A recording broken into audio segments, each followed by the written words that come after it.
Friends, REM అంటే ఏంటి? REM అంటే రిలేటివ్ టు ద రూట్ అనమాట. అది ఈఎం గురించి అడిగితే ఏం చేస్తారు? ఏమీ చేయకండి. ఇదే వీడియో ప్రీవియస్లో మీకు దొరుకుతుంది అనమాట. ఇక్కడ చూడండి, ఆర్ఈఎం గురించి తెలుసుకోవాలంటే చాలా సింపుల్. ఎప్పుడు మనకి రూట్ అనమాట. ఇక్కడ రూట్ అనేటప్పుడు ఒకటి హెచ్టిఎంఎల్ లేకపోతే బాడీ అనమాట.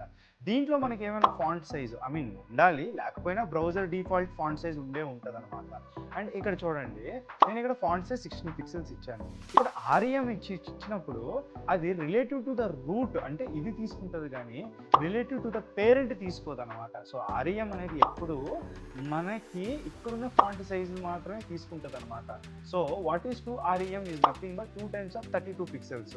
ఫర్ ఎగ్జాంపుల్ ఇక్కడ చూడండి, ఓకే, ఇదే నేను ఓపెన్ చేసుకొని చూసుకుంటే ఇక్కడ నేను ఇక్కడ 16 పిక్సెల్స్ ఉంది కదా, ఈ 16 పిక్సెల్స్ని నేను మార్చి ఎంటర్ కొడితే చూసాను, నాకు ఇక్కడ ఫాంట్ సైజ్ మారింది అనమాట. అదే నేను ఇమ్మీడియట్ పేరెంట్గా ఏమి ఇచ్చానో, ఓకే, రిలేటివ్ టు పేరెంట్ ఇచ్చాను కదా, అది చేంజెస్ ఎంటర్ కొట్టినా నాకు అసలు మారట్లేదు అనమాట. అండ్ ఇక్కడ ఇంకొక ఎగ్జాంపుల్ చూడండి, ఓకే, ఫర్ ఎగ్జాంపుల్ నా దగ్గర ఒక హెచ్టిఎంఎల్ ఉందన్నమాట. ఇది ఒక ఫాంట్ సైజ్ 16 పిక్సెల్స్ అనమాట. ఇప్పుడు దీనికి ఆన్సర్ ఏముంటుంది? ఓకే, మీరు ఇది కమెంట్స్లో మీరు చెప్పండి. అండ్ ఈఎంస్ ఆర్ఈఎంస్ గురించి ఎప్పుడు మర్చిపోకండి. అర్థం అవ్వకపోతే ఇంకోసారి అడగండి. Thank you so much.